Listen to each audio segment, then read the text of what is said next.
السلام علیکم لیڈرس، کیسے ہیں آپ سب؟ ٹھیک ہے؟ اوکے، تو پورے ایک دن کے انتظار کے بعد آج ایپیسوڈ ہم وہیں سے دوبارہ کنٹینیو کرتے ہیں جہاں پہ ہم نے لیفٹ کیا تھا۔ تو آج جو ہماری قسط ہے وہ ہے 25۔ اوکے، سب کھانے کی ٹیبل پہ موجود تھے۔ مالا نے کھانا اینا کی ہیلپ سے بنا دیا تھا اور اپنے پورشن میں چلی گئی۔ ارزیل کی طبیعت کی وجہ سے وہ پریشان تھی۔ آج بھی ڈاکٹر نے نا امیدی کا سامنا ہی کرایا تھا۔ وہ بہت پریشان تھی اور بخت اور رینا نے باقی سب کو بھی یہ بات بتا دی تھی۔ کھانے کے بعد سب اس کے پاس جانے والے ہی تھے۔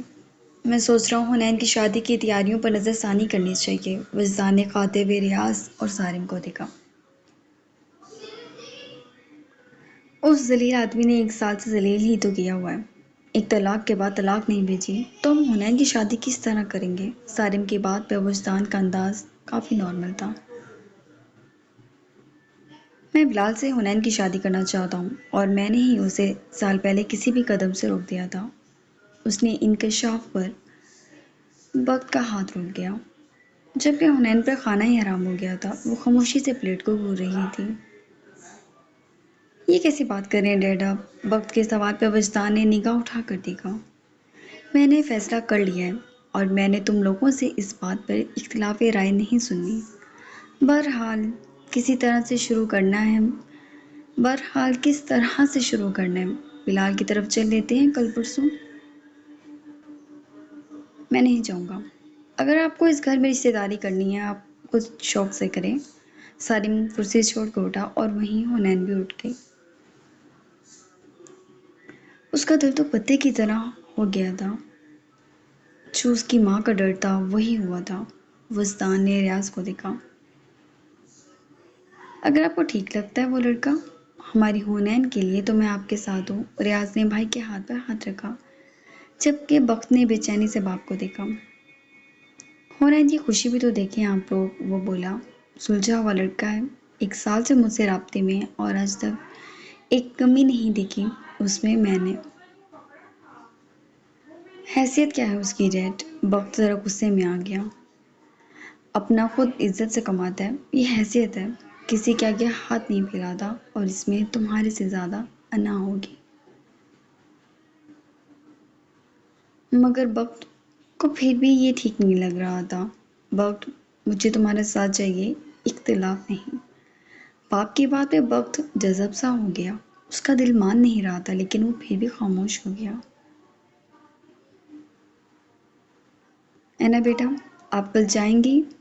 اینا بیٹا آپ کل جائیے گا ان کی طرف؟ جی۔ اینا نے جلدی سے سر ہلایا۔ اور اسے تو مجھے دو، میں کھلاتا ہوں اس کو کھانا۔ اور بھئی میری شیر، ماں کو تنگ کر رہے ہو؟ وجدان اذان کو لے کر وہاں سے اٹھ گئے، جبکہ سب اذان کو اہمیت اور فوقیت دیتے تھے۔ اینا کو بہت اچھا لگتا تھا، آخر کو وہ ان کا پوتا تھا، وہ ان کی محبت ڈیزرو کرتا تھا۔ وہ مسکرا کر اٹھی۔ وقت اب بھی پریشان تھا۔ ریاض بھی وہاں سے اٹھ گئے تھے۔ وہ دونوں یقیناً مالا کے پاس گئے تھے۔ ان کے انداز میں پچھلے 1 سال میں بہت تبدیلی آ گئی تھی۔ آپ کیوں پریشان ہیں؟ اینا نے اس کے بال سنوارے۔ مجھے اپنی بہن کی خوشیاں چاہیے۔ وہ خوش نہیں بہت خوش رکھ سکتا ہے، اور ویسے بھی بلال بھائی کافی اچھے ہیں، کافی کیئرنگ، محبت کرنے والے۔ بس ان کے کچھ اصول ہیں، ان کے اندر رہ کر جیا جائے تو وہ پرفیکٹ ہسبینڈ ہے۔ اینا مسکرا کر بولی۔ تمہیں کیسے پتا؟ وقت کے سوال پہ وہ کچھ توقف لے گئی۔ آج تک وقت کو یہ بات پتہ ہی نہیں تھی کہ بلال اینا سے محبت کرتا تھا۔ ہاں میرا کزن ہوں، میں کزن ہوں ان کی، مجھے علم ہے، وہ آہستگی سے بولی۔ ہاں ہو سکتا ہے تم ٹھیک کہہ رہی ہو، لیکن اگر لڑکی رضامند نہ ہو تو؟ یہ کوئی تک نہیں کہ اس کو پریشرائز کیا جائے، وقت بولا تو اینا ذرا مسکرا دی۔ اگر میں نہ مانتی تو؟ اینا اس کی انگلیوں کے خمار پر وقت نے اس کی جانب دیکھا۔ اینا کی انگلیوں کے خمار پر وقت نے اس کی جانب نگاہ اٹھائی اور اس کی انگلی پکڑ کے ایک دم موڑ دی۔ اینا منہ بنا گئی، جبکہ وقت نے اس کی ہتھیلی پہ ہاتھ رکھ دیے اور اس کی کمر میں آہستگی سے ہاتھ ڈالا۔ وقت، اینا نے ارد گرد دیکھا۔ اٹھا کے لے جاتا تمہیں میں۔ اچھا جائیں چھوڑے مجھے، وہ جلدی سے تک ہوگی۔ اب تم نے میرا موڈ بنا دیا، اب ذرا سیدھا کمرے میں پہنچ جانا۔ نہیں، وہ بولی جبکہ وقت موڑا اور ادھر ادھر دیکھا۔ اس کا منہ سختی سے جکڑا جبکہ انا کے ہونٹ اور کی شیپ میں کھل گیا اور وقت اس کے نرم ہونٹوں پر جھک گیا۔ زور سے اسے پیار کر کے وہ دور ہوا اور انگلی کے اشارے سے اسے کمرے میں آنے کا کہا۔ اینا البتہ باہر کھڑی تھی۔ اذہان جاگ رہا ہے ابھی اپنے اندر رکھے ہیں جذبات۔ وہ مڑ گئی جبکہ وقت باہر نکلا اور اینا کا بازو پکڑ کے اندر کھینچ لیا۔ وقت بہت بدتمیز ہیں آپ، اپنے آپ کے بارے میں آپ کے پاس کوئی کمپرومائز نہیں ہے، بہت برے ہیں۔ وہ ایک سانس بولے جا رہی تھی جبکہ وقت نے دروازہ لاک کیا اور اس کی گردن پہ جھک کر اس کے حواس بھلا گیا۔ اینا اپنے ہونٹوں کو زور سے دانتوں میں دبا گئی۔ پلیز رک جائیں، ابھی اذان جاگ رہا ہے، وہ کانپتی آواز میں شرمائی شرمائی سے بولی۔ یار تم کیا ہو، میرا دل میری جان حاضر تمہارے لیے۔ کتنی دیر میں سلاؤ گی اسے، وہ اس کے گال پر نرمی سے انگلی چلاتا بولا۔ ابھی؟ اچانک اینا کا موبائل بجنے لگا۔ ایک تو محترمہ کا موبائل بہت بجتا ہے، اب مجھے مزید انتظار نہ کراؤ، جلدی فری ہو۔ وقت بیڈ پر لیٹ گیا۔ اینا نے مسکرا کر اسے دیکھا اور پھر موبائل کی سکرین ایک دم اس کا چہرے کا رنگ بدلے۔ کال بج رہی تھی۔ اس نے ایک نظر وقت کو دیکھا جو سائڈ ٹیبل کے دراز پر جھک کر کچھ کر رہا تھا۔ کال بجنے لگی لیکن اینا وقت کو دیکھتی رہی۔ کس کا فون آ رہا ہے؟ کس کا فون ہے؟ اٹھا کیوں نہیں رہی؟ وہ پوچھنے لگا۔ ہاں وہ کسی کا نہیں، کمپنی سے ہے۔ وہ کال بند کر گئی۔ کمپنی والے میری بیوی کو چھیڑ تو نہیں رہے؟ وہ ویسے ہی ہنسا اور سیدھا ہوا۔ مجھے کیوں چھیڑیں گے؟ یہ کیسی بات ہے؟ اینا بولی تو وقت نے اس کی جانب دیکھا۔ ریلیکس، میں مذاق کر رہا تھا۔ جاؤ اذان کو دیکھو، ڈیڈ کو تنگ نہ کر رہا ہو۔ وہ اس کا گال تھپ تھپا کر بولا تو اینا سر ہلا گئی اور ہاتھ میں موبائل سختی سے پکڑے باہر نکل گئی۔ وقت نے ایک نظر اس کے ہاتھ کی گرفت میں جکڑے موبائل کو دیکھا اور پھر سر جھٹک کر واش روم میں چلا گیا۔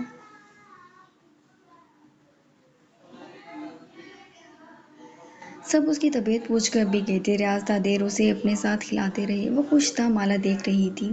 وہ ارزیل کا کافی خیال رکھتے تھے۔ وہ ہلکا سا مسکرا دی اور ارزیل کے کپڑے اٹھانے لگے۔ کچھ دیر بعد سب چلے گئے تو اس نے ارزیل کو سلانے کا سوچا لیکن وہ آنکھیں بڑی بڑی کھولے ماں کو دیکھ رہا تھا۔ دیکھو تم میرے ساتھ ہی ہو، تم نے مجھے چھوڑ کے کہیں نہیں جانا، ٹھیک؟ آپ مما کے بیبی ہو اور مما آپ کو اپنے دل میں رکھیں گی۔ آپ نے مما کو بس چھوڑ کے نہیں جانا۔ سب چھوڑ دیتے ہیں مما کو، شاید وہ یہی ڈیزرو کرتی ہیں اپنی لائف میں، لیکن میرا بیٹا مجھے چھوڑ کر نہیں جائے گا۔ اوکے تو پرومس کرو۔ اس نے اس کے چھوٹے ہاتھ کی آخری انگلی میں اپنی انگلی پھنسائی اور اسے خود سے لگا لیا۔ اللہ تعالیٰ جی میرے بیٹے کو لمبی زندگی دیجیے گا۔ وہ ساری رات بس یہ دعائیں ہی مانگتی تھی۔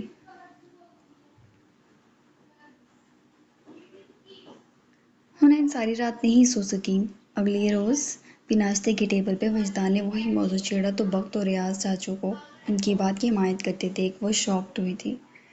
یقیناً بھائی کو ڈیڈ نے ہی کچھ نہ کچھ کہا ہوگا۔ وہ کافی پریشانی سے اٹھی۔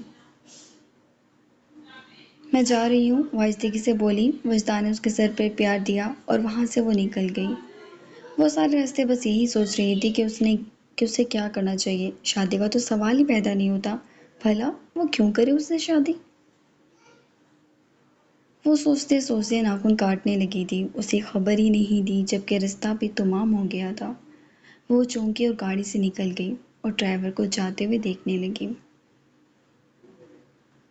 معلوم نہیں دل میں کیا سمایا کہ اس نے اپنا موبائل نکالا۔ ایک بار اینا کے منہ سے بلال کے آفس کا ایڈریس سنا تھا اور تب اس نے وہ ایڈریس اپنے موبائل میں سیو کر لیا تھا، شاید اسی وقت کی وجہ سے۔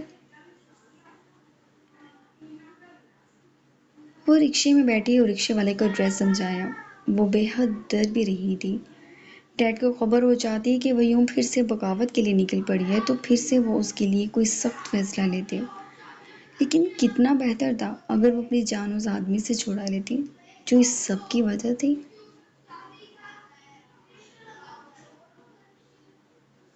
اپنی زندگی کے لیے اسے کوئی نہ کوئی قدم لینا تھا، اور وہ شاید یہی تھا۔ وہ خود کو بار بار حوصلہ دے رہی تھی۔ اس نے گہرا سانس بھرا اور اس عمارت کی جانب دیکھا۔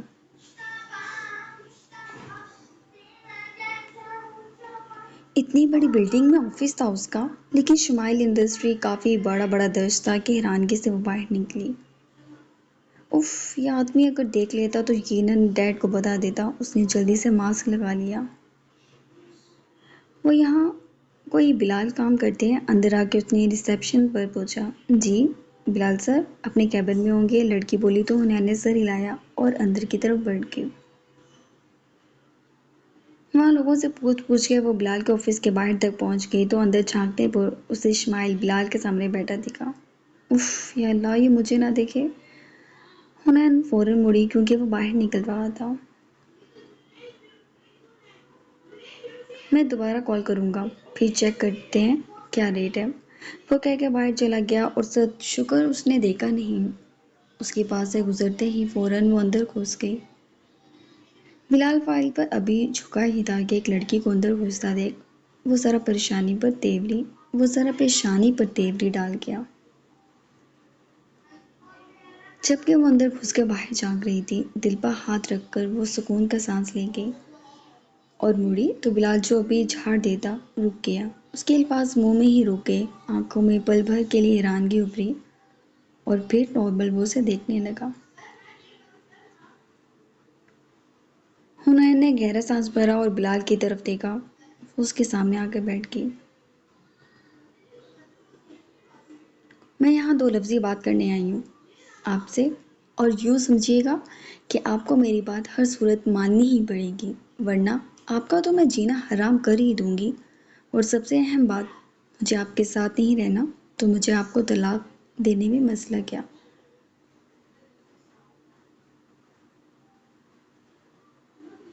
کورٹ میں جاؤ اور دے دو مجھے طلاق، وہ سکون سے کہہ کے فائل پر جھک گیا۔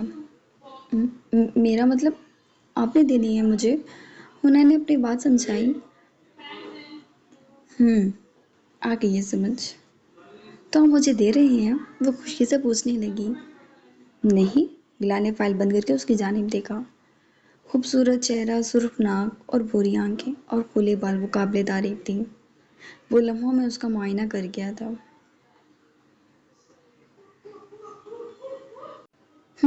سمجھ رہی ہوں میں آپ کو میرے ڈیڈ سے پیسے چاہیے۔ اصل میں غریب لوگوں کا ہوتا ہی یہی ہے، امیر لڑکیاں جلدی سے انہیں مل جاتی ہیں اور اس کے مت وہ ان سے پیسے لیتے ہیں۔ کتنے پیسے چاہیے آپ کو؟ مجھے بتائیے۔ وہ سینے پر ہاتھ باندھ کر چھوٹی سی ناک کو غصے سے سرخ کرتی پوچھنے لگی۔ کافی سمجھدار ہو تم تو۔ بلال نے بھی چیئر سے پیچھے ٹیک لگائی اور اسے سکون سے دیکھنے لگا۔ ہاں میں میڈیکل کی اسٹوڈنٹ ہوں، سب سمجھتی ہوں میں۔ کتنے پیسے چاہیے آپ کو؟ وہ ٹیبل پہ ہاتھ رکھتی آنکھیں گھما کر بولی۔ بلال سنجیدگی سے اسے دیکھ رہا تھا۔ 5 کروڑ۔ حنین پہلے تنزیہ ہنسی اور پھر کھانسنے لگی۔ آپ آپ سمجھتے کیا ہیں خود کو؟ ہاں میں آپ کو سیدھا سیدھا بتا رہی ہوں، مجھے آپ سے شادی نہیں کرنی۔ پہلی وجہ آپ بوڑھے ہیں، دوسری وجہ آپ غریب ہیں، اور سب سے اہم وجہ مجھے نہیں پسند، سمجھے؟ آپ آپ فوراً مجھے طلاق دیں، وہ غصے سے بولی تو بلال کی پیشانی پر تیوری چڑھ گئی۔ میں نے طلاق کی قیمت بتا دی ہے، کل تک ٹرانسفر کر دو، میں تمہیں دے دوں گا، ورنہ تمہیں اسی بوڑھے غریب اور ناپسندیدہ شخص کے پاس ہی آنا ہوگا۔ وہ بولا اور فائل کھول کر وہ اس پر جھک گیا۔ آپ بہت برا کر رہی ہیں، یہ پچھتائیں گے کہہ رہی ہوں میں۔ اچانک حنین کا لہجہ روحانی ہو گیا۔ امیر باپ کی اولاد نہ امیر باپ کی اولاد ہونا تو تمہیں مجھ غریب کو 5 کروڑ دینے میں کیا مسئلہ ہے؟ ہاں تو میں دے نہیں سکتی؟ میں دے سکتی ہوں اور دوں گی۔ وہ غصے سے کہہ کے اٹھ کے وہاں سے دروازہ مار کے چلی گئی، جبکہ بلال نے دروازے پہ نکالے گئے اس کے غصے کو دیکھا اور سنجیدگی سے وجدان کو کال ملا لی۔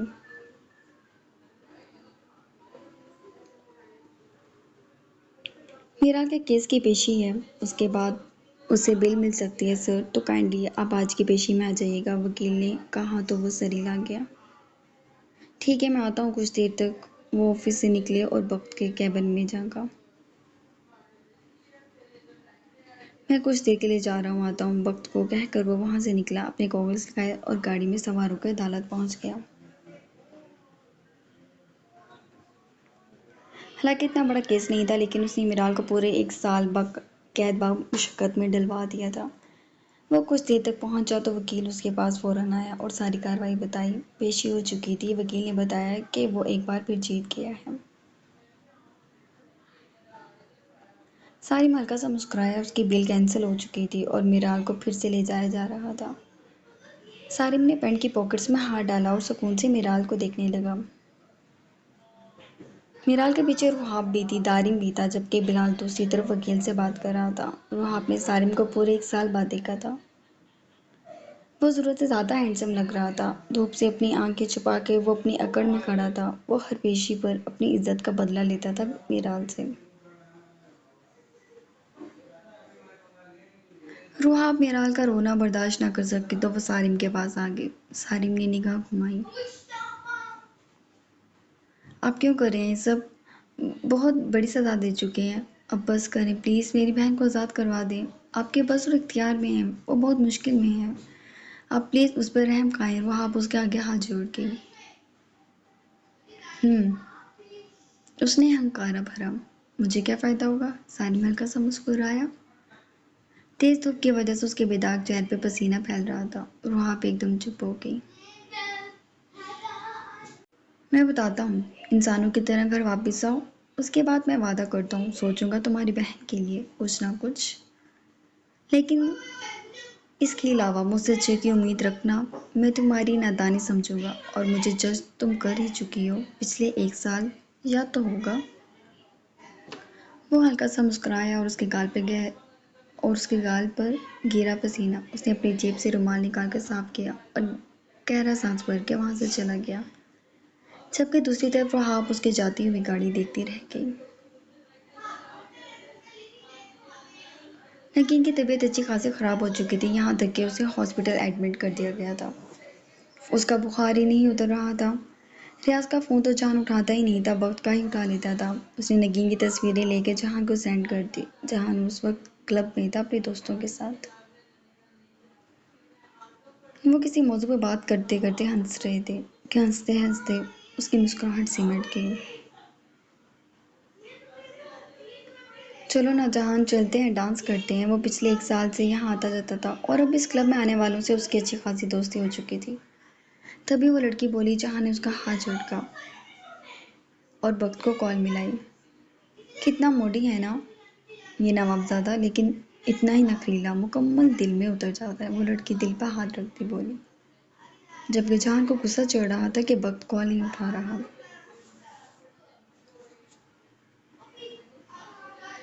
تم میری کال کیوں نہیں اٹھا رہے؟ اس نے وائس نوٹ بھیجا۔ میں اٹھا کر کیا کہوں؟ تم تو اپنے ماں باپ کو سزا دے رہے ہو، تو مبارک ہو، اپنے انجام کو پہنچ رہے ہیں وہ لوگ۔ اس کی بات پہ جہان غصے سے کلب کے شور سے باہر نکلا اور کال ملائی اسے، جس نے پھر بھی کال اٹینڈ نہیں کی، اور جہان نے ایک بار پھر سے نگین کو دیکھا۔ وہ ماں سے اتنی ہی محبت کرتا تھا جتنی اس کی ماں، مگر وہ ان لوگوں سے ملنا نہیں چاہتا تھا۔ کچھ دیر وہ وہیں کھڑا سوچتا رہا اور پھر دوبارہ کلب میں چلا گیا، جبکہ کلب میں گانوں کے شور میں ایک بار پھر مشغول ہو گیا۔ اس کے دوستوں نے انہیں سافٹ ڈرنک تھمائی، جسے انجوائے کرتے وہ زندگی کو کسی دوسرے ٹریک پر اتار چکا تھا، جہاں روز ایک نیا حسن اس کے ارد گرد ہوتا جسے چاہ کر بھی وہ کبھی چھو نہ پایا۔ لیکن ہر ممکن کوشش اپنے اندر کے جذبات کو ختم کرنے کی تھی اس نے، اور زبردستی وہ خود کو اس میں جھونکتا تھا۔